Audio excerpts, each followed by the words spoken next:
1 Samuel, capítulo 29. Os filisteus reuniram suas tropas em Afeque. Israel montou o acampamento perto da fonte de Jezreel. Enquanto os comandantes filisteus avançavam com seus regimentos e pelotões, Davi e seus homens iam à retaguarda com Aquis. Mas os oficiais filisteus se reuniram e disseram: "O que esses hebreus estão fazendo aqui?" Aquis respondeu aos oficiais: "Vocês não reconhecem Davi, que era servo do rei Saul de Israel? Ele está comigo há muito tempo. Não tenho nenhuma reclamação dele desde que abandonou Saul." Os oficiais filisteus ficaram furiosos com Aquis e disseram: "Mande-o de volta para o lugar de onde ele veio. Ele não vai sair à guerra conosco. Ele poderá mudar de lado no meio da batalha. Seria uma ótima oportunidade para ele resgatar a confiança do seu senhor à custa da cabeça dos nossos soldados. Não é esse o mesmo Davi que aclamavam cantando: Saul matou milhares, Davi dezenas de milhares?"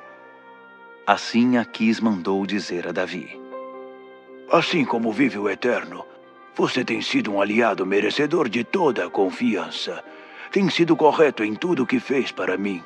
Não tenho nenhuma reclamação de sua conduta. Mas os comandantes não entendem assim. Por isso é melhor você voltar em paz.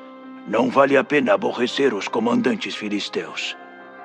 Davi perguntou: "Mas o que foi que eu fiz? O senhor tem alguma reclamação contra mim desde que vim para cá? Por que não posso lutar contra os inimigos do meu senhor, o rei?" Aquis respondeu: "Concordo com você. Na minha opinião, você é boa gente. É como um anjo de Deus. Mas os comandantes filisteus estão irredutíveis. Disseram: ele não pode ir conosco para a guerra. Por isso, você e seus homens precisam ir embora.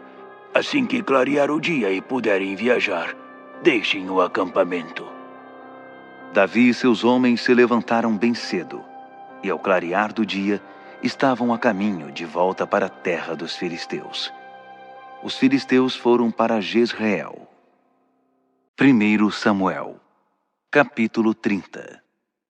3 dias depois, Davi e seus homens chegaram de volta a Ziclag e viram que os amalequitas tinham atacado a cidade e o Neguebe. Ziclag tinha sido incendiada, e as mulheres, os jovens e os velhos tinham sido feitos prisioneiros. Não mataram ninguém, mas levaram o povo como se fosse um rebanho. Davi e seus homens encontraram a cidade destruída. Suas mulheres, seus filhos e filhas tinham sido levados prisioneiros. Davi e seus homens choraram incontrolavelmente, até esgotar suas forças. As 2 mulheres de Davi, Ainoã de Jezreel e Abigail, viúva de Nabal do Carmelo, também foram levadas prisioneiras com os demais.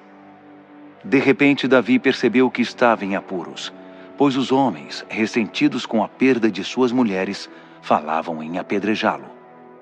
Mas ele encontrou forças no Eterno, o seu Deus, e disse ao sacerdote Abiatar, filho de Aimeleque: "Traga o colete sacerdotal, para que eu consulte o Eterno." Abiatar trouxe o colete a Davi.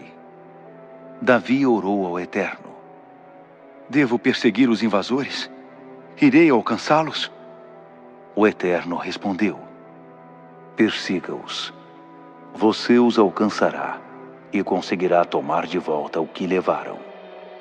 Davi saiu com seus 600 homens. Chegaram ao ribeiro de Besor, e alguns deles resolveram ficar ali. Davi e 400 homens iriam continuar a perseguição, mas 200 deles estavam cansados demais para atravessar o ribeiro. Por isso, não seguiram adiante. Alguns dos que atravessaram o Besor encontraram um egípcio no campo e o levaram a Davi.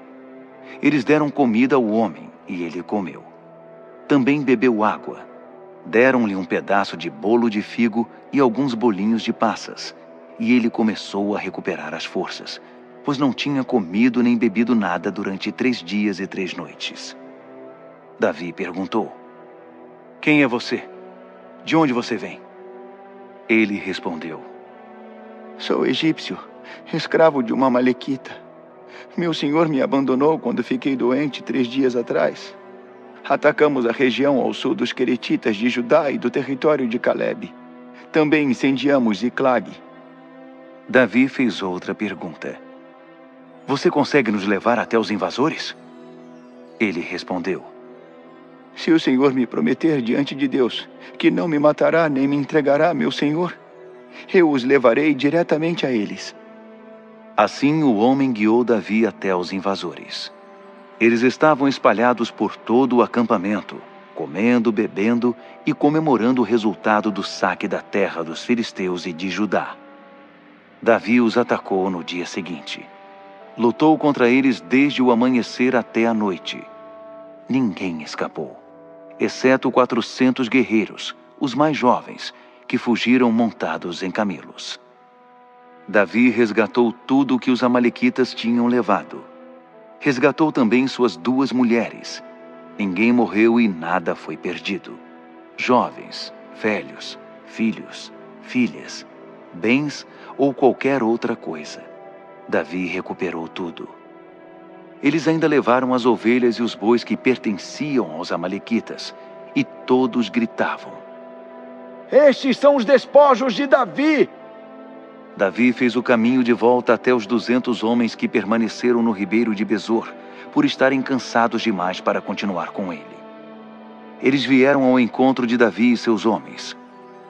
Quando Davi se aproximou, gritou para eles: Foi um sucesso! Mas os homens mal intencionados e perversos, que tinham acompanhado Davi, reclamaram: Quem não ajudou no ataque não vai ter sua parte nos despojos. Podem pegar de volta sua mulher e seus filhos, mas apenas isso. É só o que irão levar. Davi os interrompeu. Não é assim que se faz em família, meus irmãos.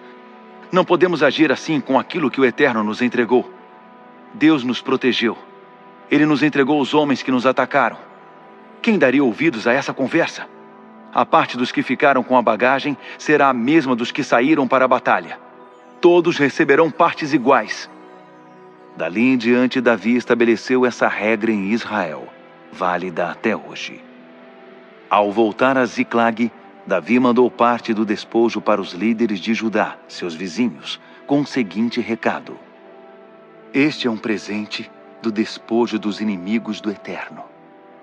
Receberam presentes os líderes de Betel, de Ramote do Neguebe, de Jatir, de Aroer, de Zifmote, de Estemoa, de Racal, das cidades dos Jerameelitas, das cidades dos Queneus, de Ormá, de Corazã, de Atasse, de Hebron e de vários outros lugares que Davi e seus homens visitavam de tempos em tempos. 1 Samuel, capítulo 31. Os filisteus atacaram Israel, e os homens de Israel fugiram dos filisteus. Muitos caíram feridos no monte Gilboa. Os filisteus alcançaram Saul e seus filhos, e mataram Jonatas, Abinadab e Malquizua, filhos de Saul.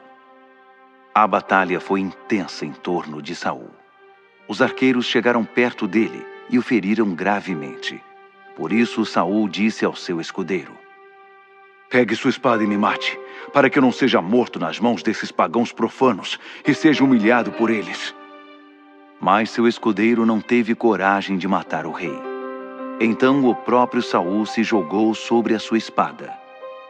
Quando o escudeiro viu que Saul estava morto, também se jogou sobre a própria espada e morreu. Assim Saul, seus 3 filhos e seu escudeiro, os mais próximos dele, morreram naquele dia. Quando os israelitas que estavam no vale do outro lado e os que estavam do outro lado do Jordão perceberam que o exército fugia e que Saul e seus filhos tinham morrido, abandonaram suas cidades e fugiram para se salvar. Os filisteus entraram e ocuparam as cidades. No dia seguinte, quando os filisteus vieram saquear os mortos, encontraram Saul e seus 3 filhos mortos no monte Gilboa. Eles cortaram a cabeça de Saul e tiraram sua armadura. Em seguida, espalharam a notícia por todo o território dos filisteus, nos santuários dos seus ídolos e entre todo o povo. Eles exibiram a armadura de Saul no santuário de Astarote e penduraram seu corpo no muro de Bet-Sean. Os moradores de Jabes de Gileade ouviram o que os filisteus fizeram a Saul, e alguns homens corajosos dentre eles partiram para a ação. Viajaram a noite toda, resgataram o corpo de Saul e de seus 3 filhos do muro de Bet-Seã e os levaram de volta para Jabes, onde os queimaram. Depois enterraram os ossos debaixo de uma tamareira ali mesmo na cidade e guardaram luto com jejum durante 7 dias.